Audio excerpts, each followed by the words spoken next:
morning, good afternoon, and good morning, everyone. Greetings. This is Kim Hui, your host today, coming to you, broadcasting live to you from Los Angeles, from my home.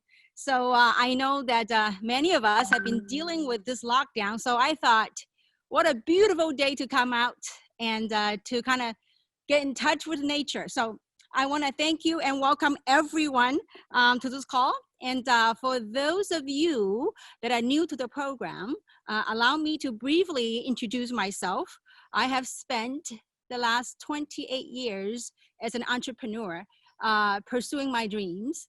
And about a little over 10 years ago, a few of my friends, with the turn of technology and the timing of world economy and global trend, 10 years ago, along with a few friends of mine in my kitchen table, we started a project. We helped build a company from zero to become a $1 billion global brand a year.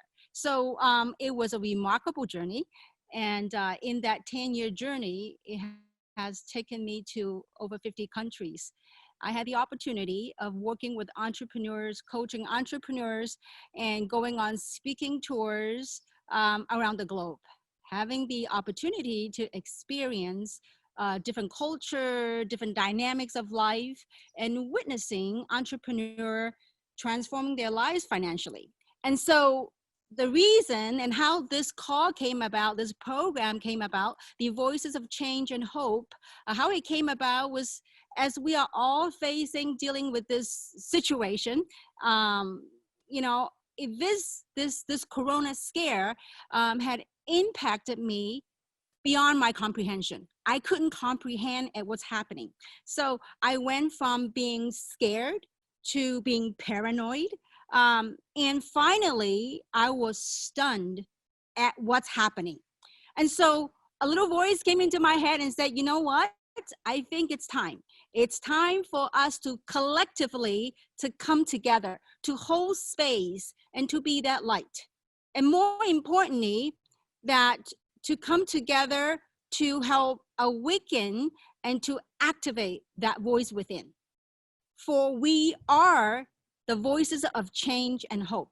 So that is how all that came about, okay? And so, and as for today's call, I have, ever since the special speaker had accepted the invitation, I've had to live with this butterflies for days, especially the last couple of days. For those of you that perhaps you do public speaking or you talk to people, maybe you know how that feels. And so the speaker that we have here today, I have such a special connection, and it was such a special journey that I like to take a moment to kind of talk about a little bit about that journey, how it came about, because I believe that journey in and of itself lies a great lesson and message for all of us.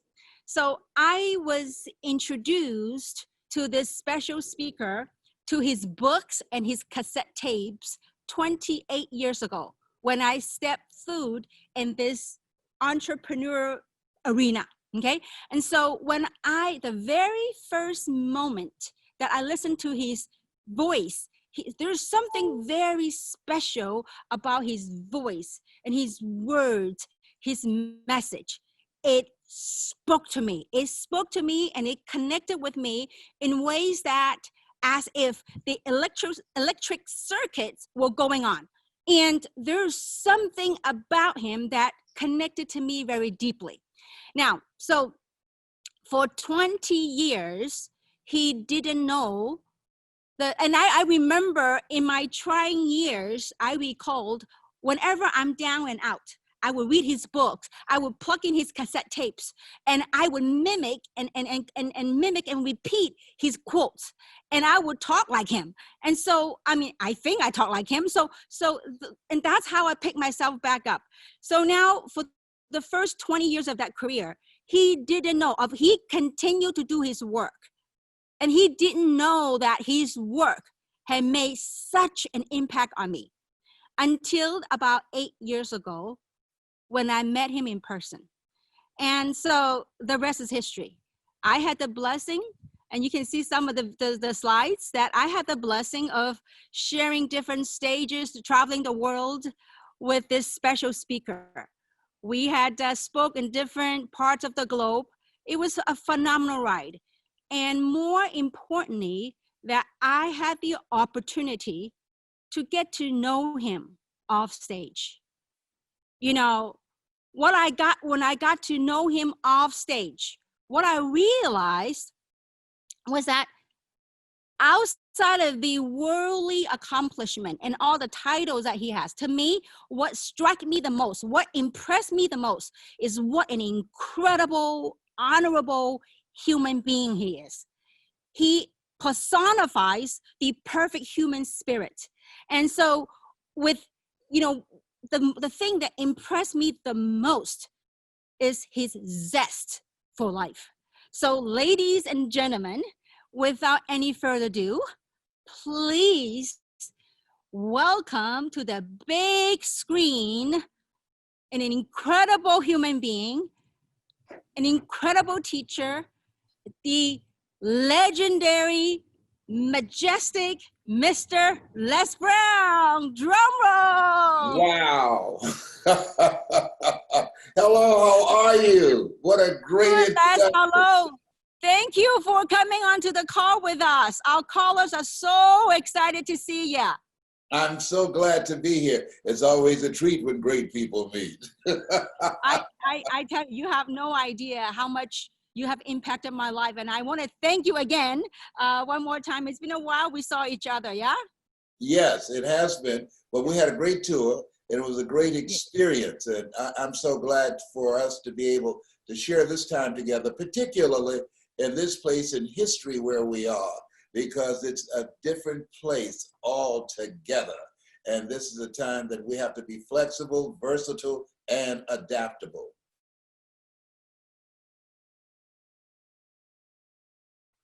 Are you there?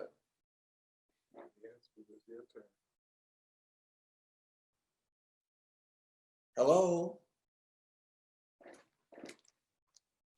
Can you hear me?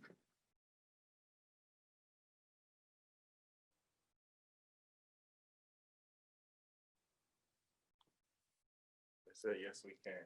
So you can hear me. So now I should just communicate with me. Should I just continue to speak, or what is it you would like for me to do? Because I cannot hear you now.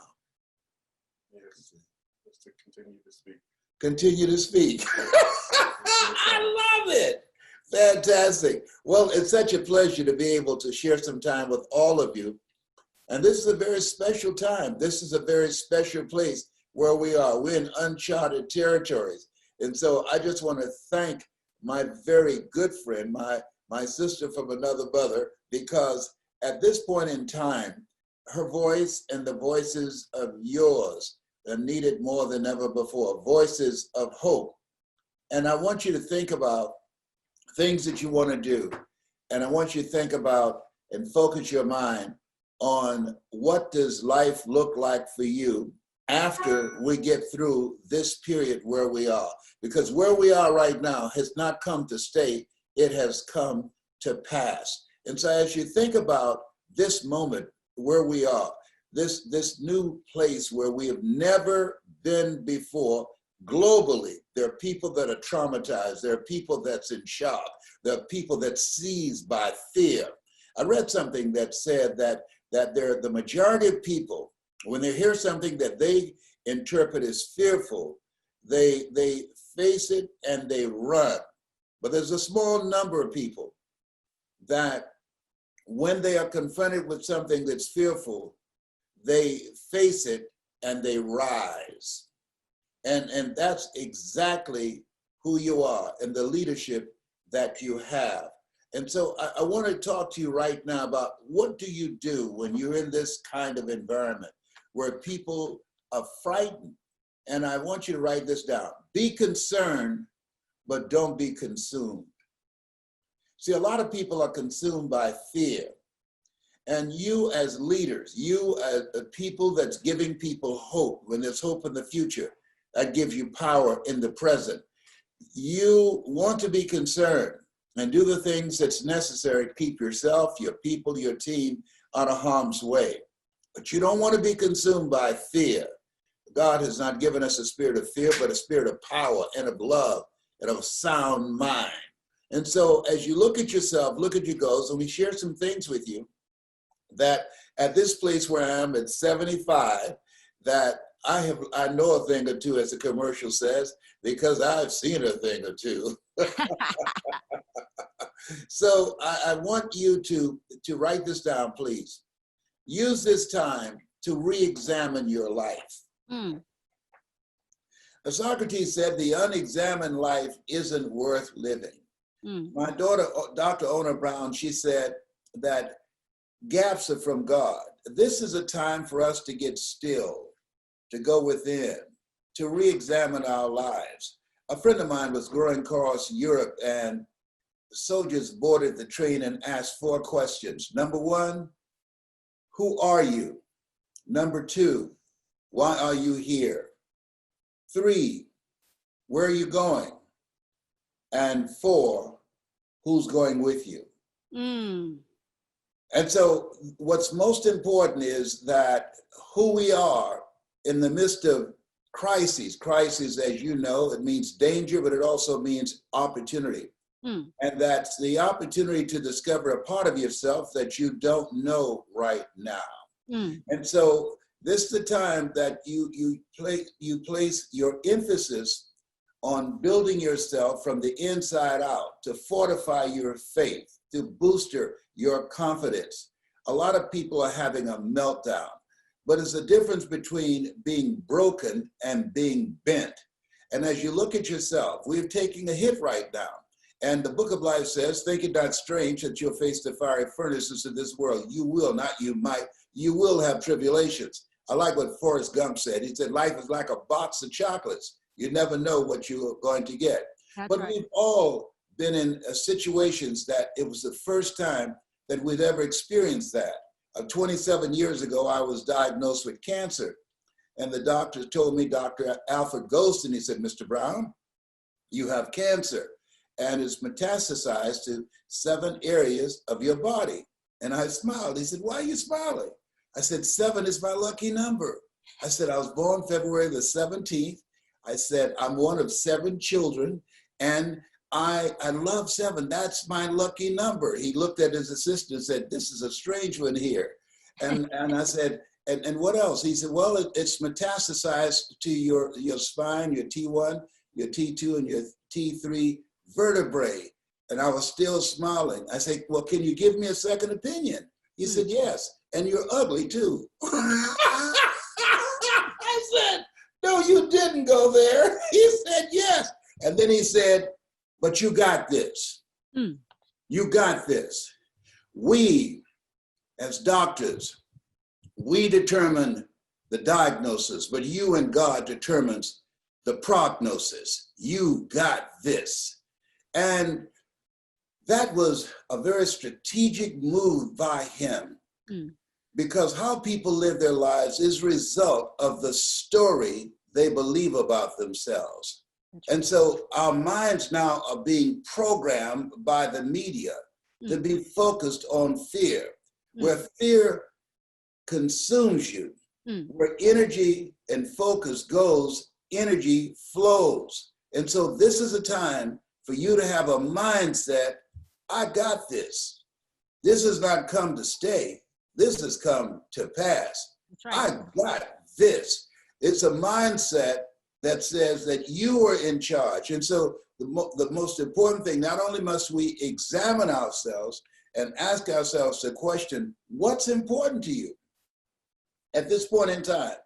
What is the meaning and the purpose of your life? It's been said that the 2 most important days in our lives, the day that we're born and the day that we realize why we're born.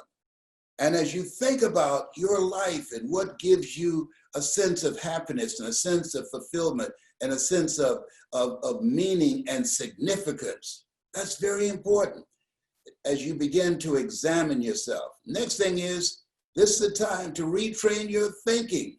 We're taught as a man thinketh, or a woman thinketh, so is he or she. And as you continue to think, so he remains, so you remain. So this is the time, as you look at your life and look at where you are, that you take this time, this downtime. My son, John Leslie, he's written a book and it's called Maximize Your Downtime. And I said, why do you call it downtime? He said, because that's the time when people engage in doing things that keep them from going up. And a lot of people are not using this downtime right now, looking at a lot of foolishness on the internet and on television that's not allowing them to advance. They're not allowing them to grow mentally and emotionally and spiritually. So you want to maximize your downtime. You want to get still and listen to the still small voice within as where you're going with your life and what you have to do and who is it you have to become and how you can begin to retrain your mind so that you can begin to accomplish the things that you've set out for. Earl Nightingale said, you don't get in life what you want, you get in life what you are. That's right. I'll never forget a gentleman who had a dramatic impact on my life, Mr. Leroy Washington. I came in his class and he asked me to do something. I said, sir, I can't do that. I'm looking for my friend MacArthur Stevens. He said, do what I'm asking you to do anyhow. I said, I can't, sir. And all the other students, they started laughing, saying, he's Leslie. He's got a twin brother, Wesley. Wesley's smart. He's DT. And he asked, what is DT? He's the dumb twin. And they all erupted in laughter. And I looked at him and I said, I am, sir. And he came from behind his desk and he looked at me. He said, don't you ever say that again. Someone's opinion of you does not have to become your reality.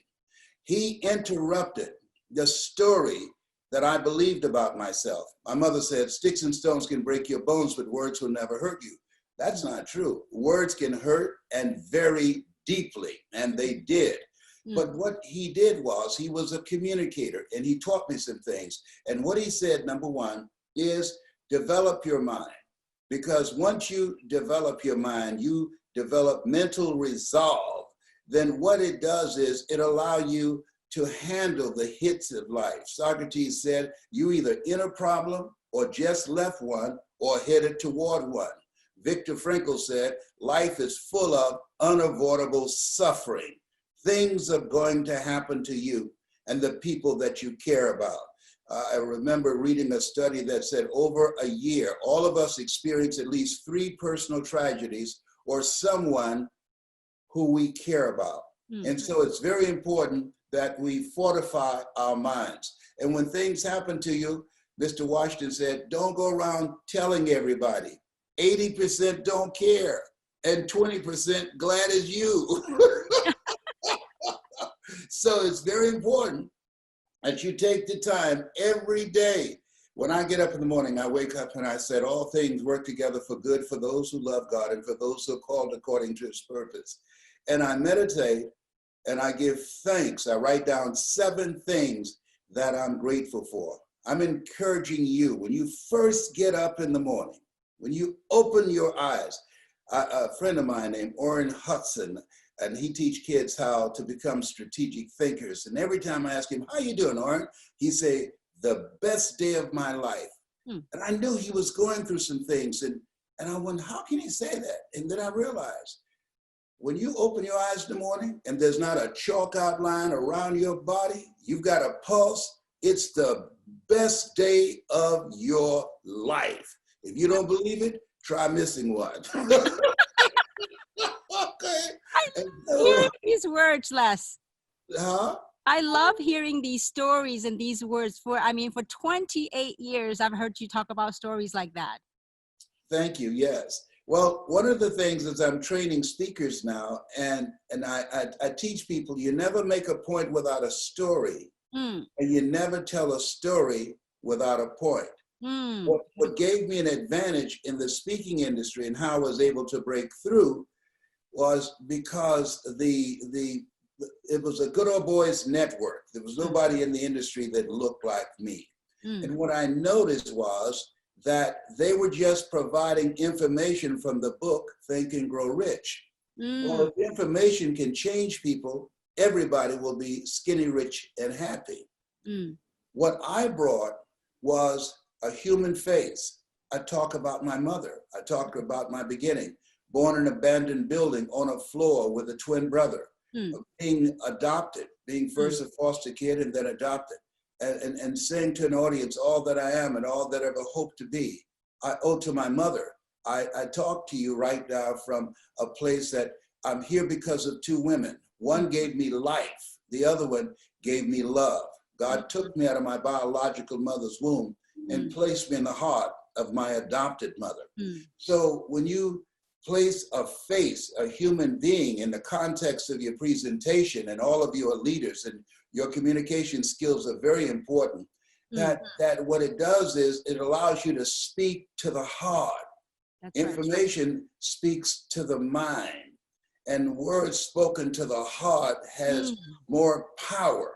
And so when we speak, and as you speak as leaders and impact people from one-on-ones or small groups or large groups, you distract, dispute, and inspire. You distract them from their current story.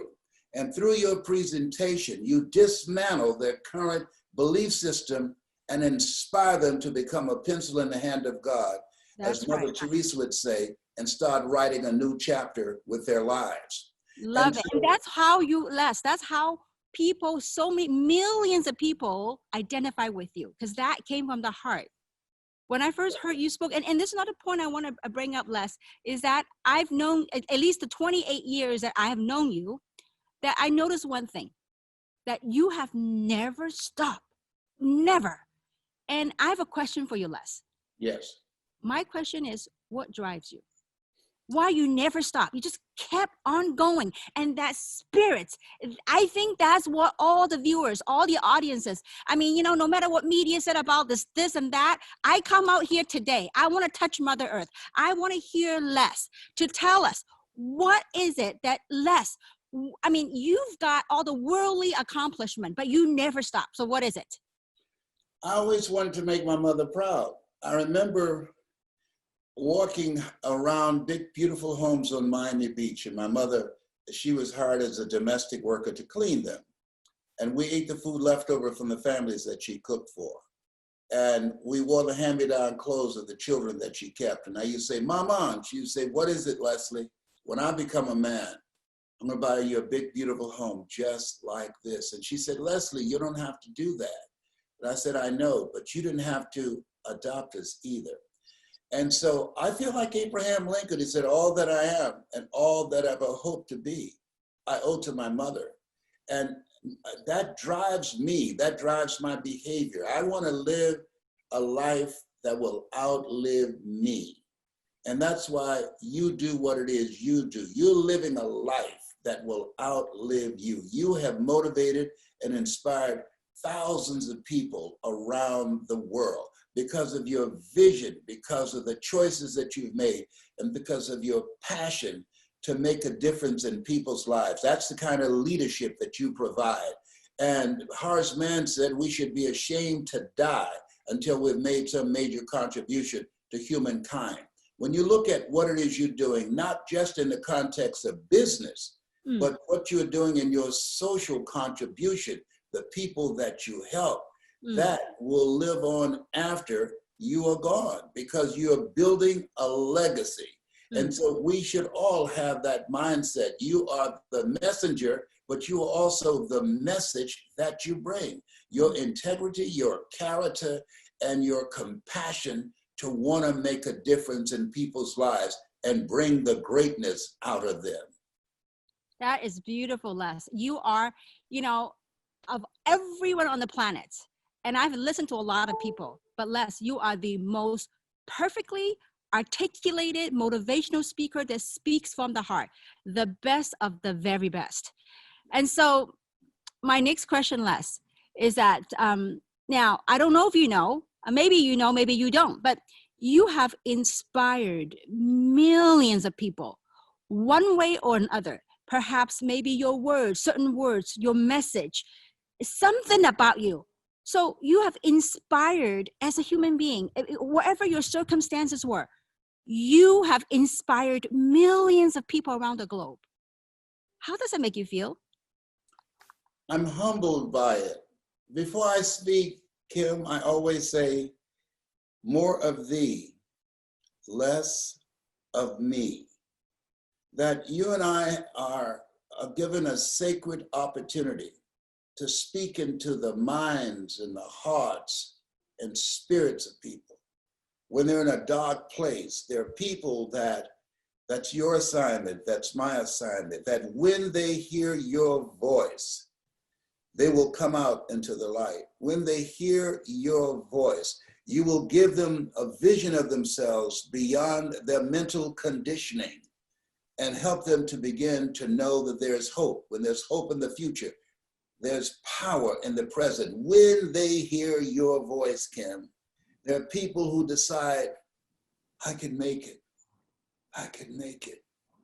I can deal with this. Absolutely. Words are very powerful. You know, death and life is in the tongue. And it's interesting that the book of life says death and life is in the tongue as opposed to life and death is in the tongue. Why? Because most people hear words of death. They live in a world where we're told more about our limitations rather than our potential.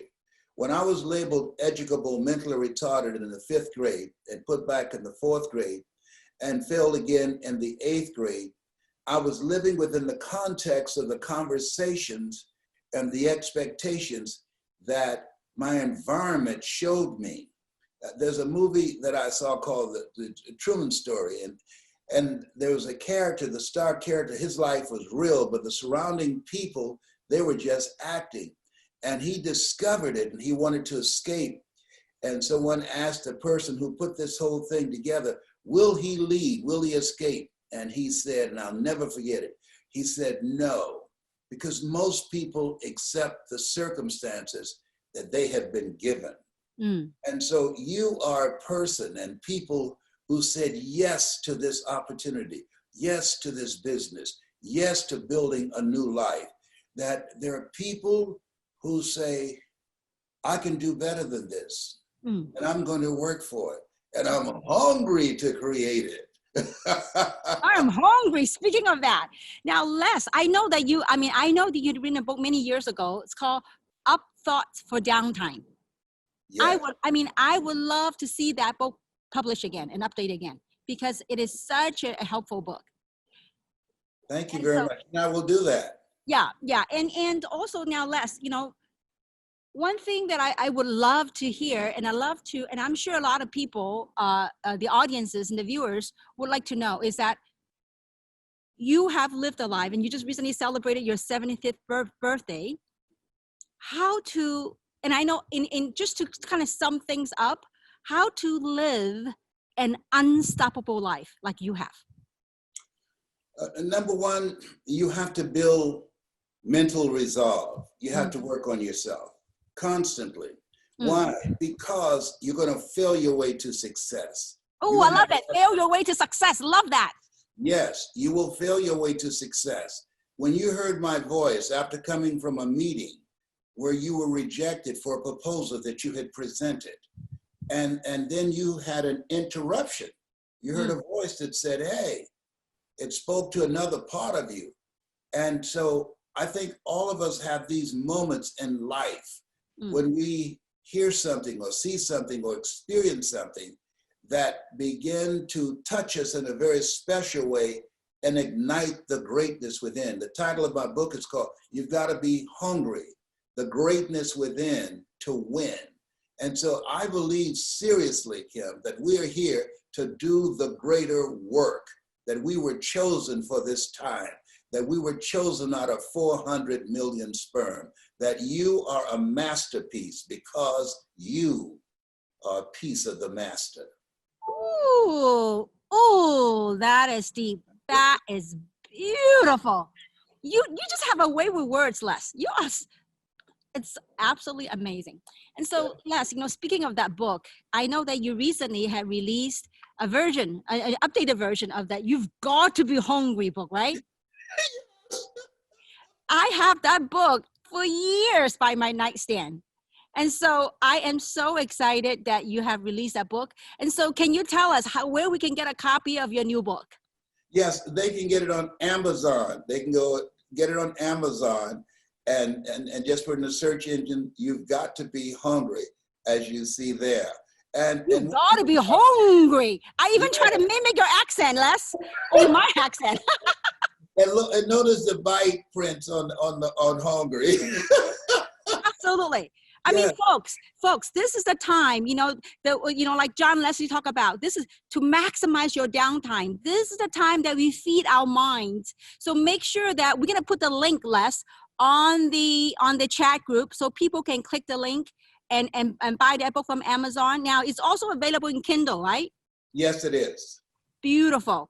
So, folks, there are so many golden nuggets in that book. And for years, Les, I had that book by my nightstand. Mm-hmm. And even my husband bought a copy for himself.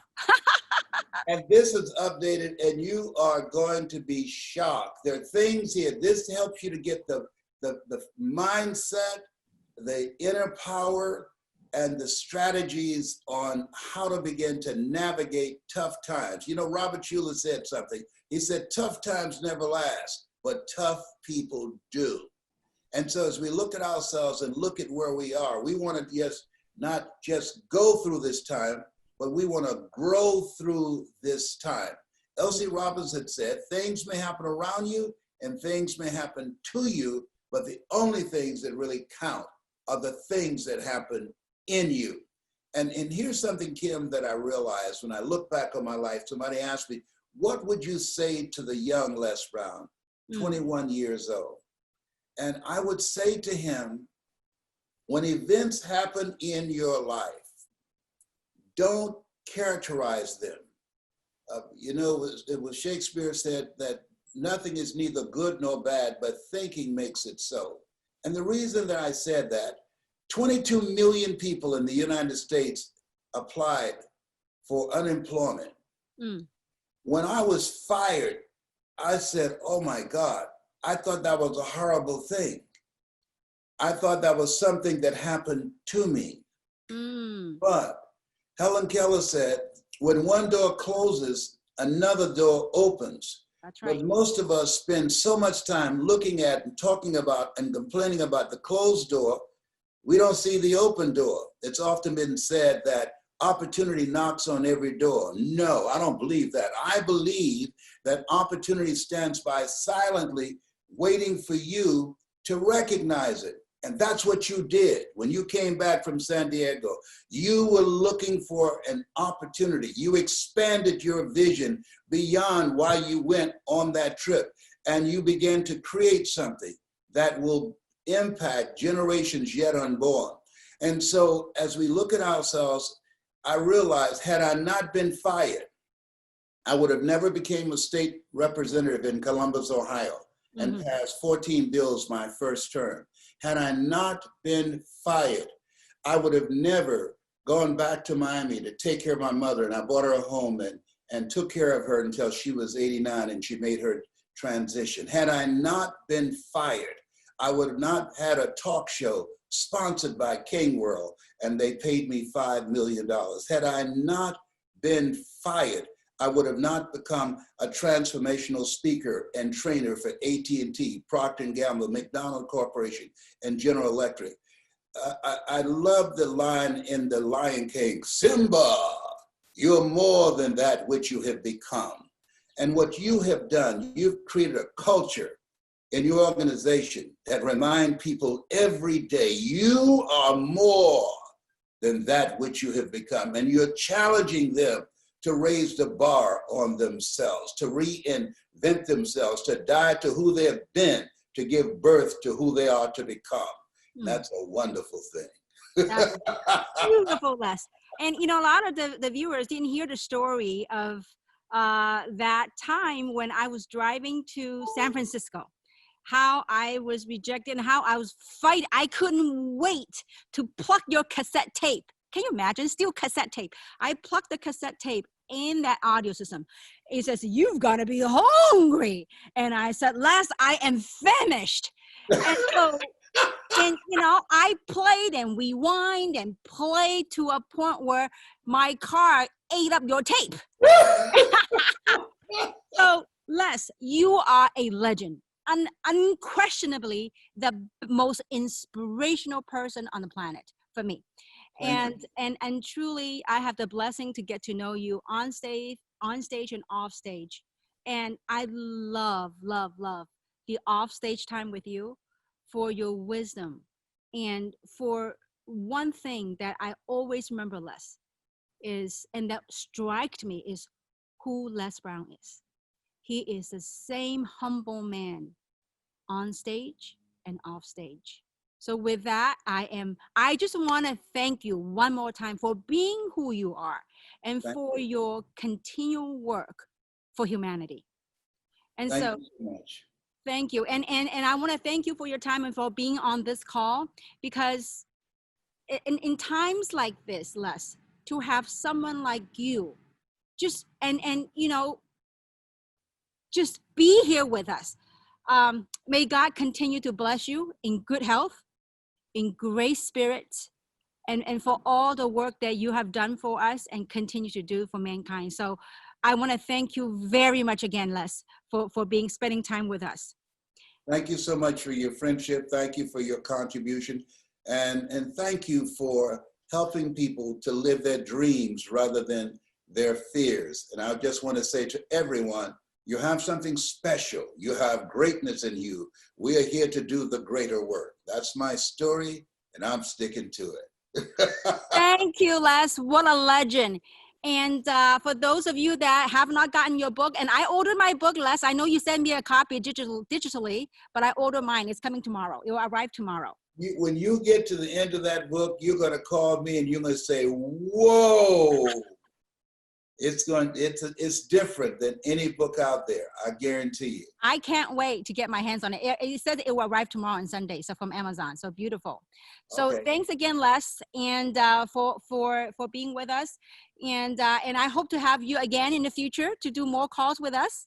I would love to. I'm here to serve you. It is my pleasure. It's been a plum-pleasing pleasure as well as a privilege. Give your husband my regards. Thank you. And I want to give you a virtue hug. Forget about these corona, virtue hug, okay? Yeah. So, all right, ladies and gentlemen, we just heard from the best of the very best, Mr. Les Brown. And as we wrap up this call, there's a few observations and realizations that I want to share with all the viewers on this call here tonight. Number one is that oftentimes, when we go out there and pursue our dream, do our work, never underestimate your work. When your work is in alignment with your purpose, and honoring your purpose in life, honoring your work, never underestimate the impact that it has on other people. Look at Les Brown. I mean, at least only 20, I've known him for 28 years. He doesn't know me that long, but I've known him 28 years. And he went out there and continued his passion, continued his work.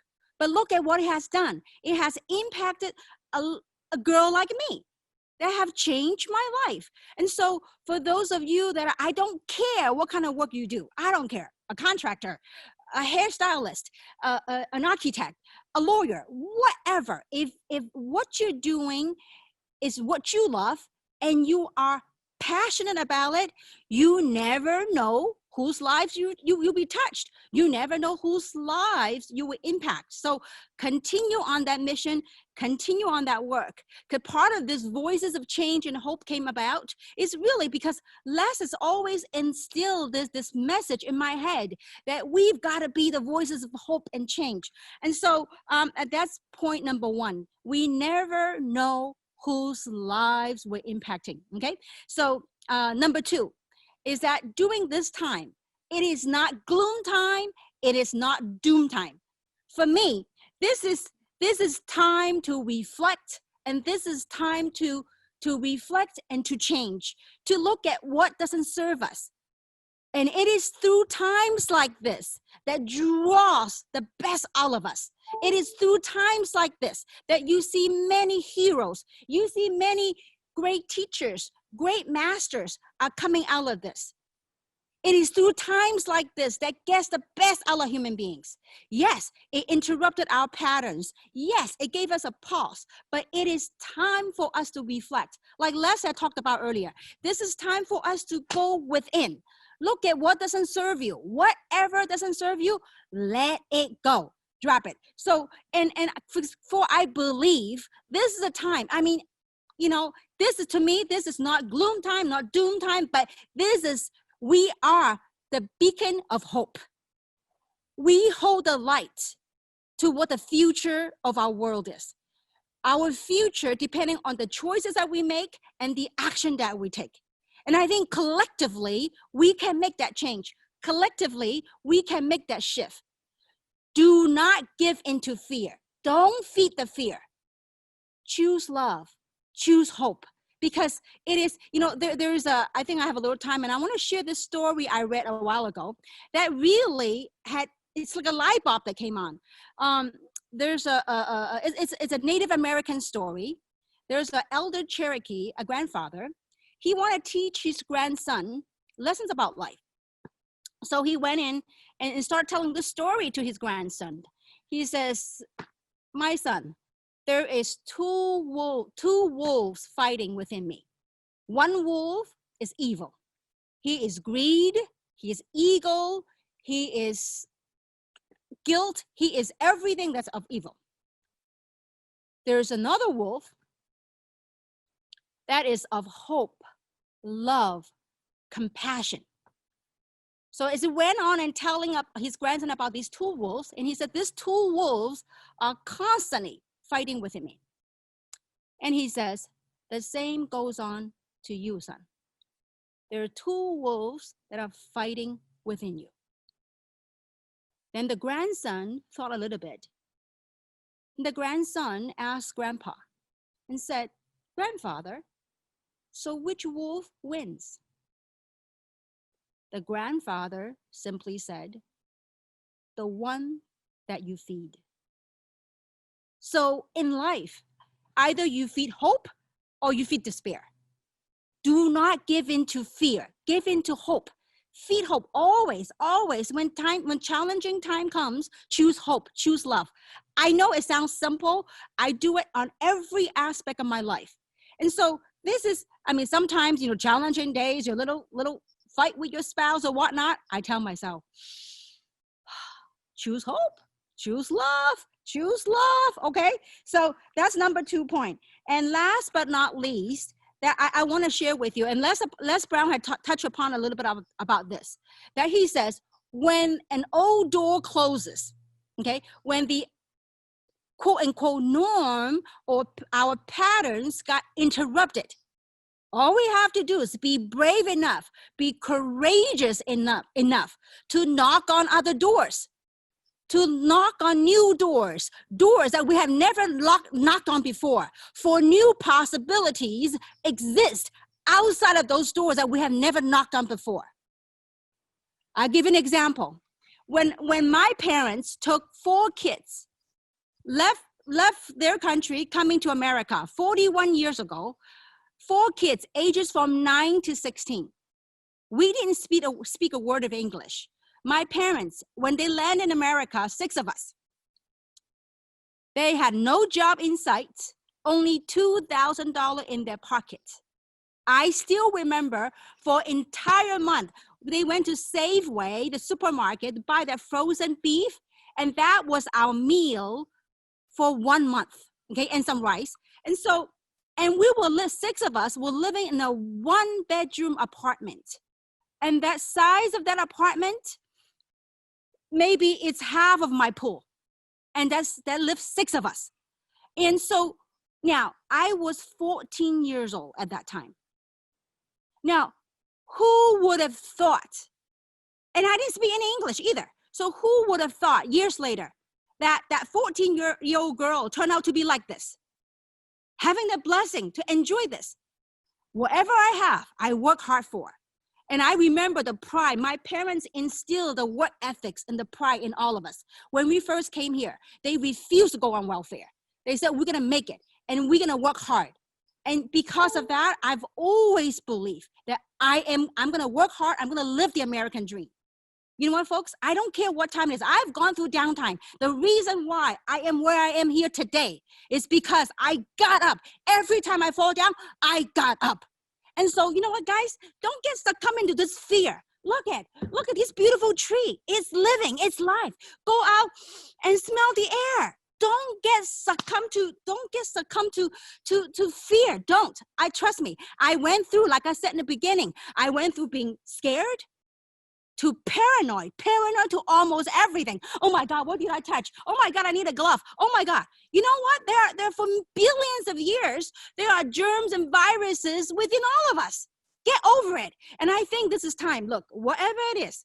I mean, I'm not talking about go crazy and go hug everyone. No, but just be mindful. Be mindful and question the norm. I get to where I am in life by looking and questioning things.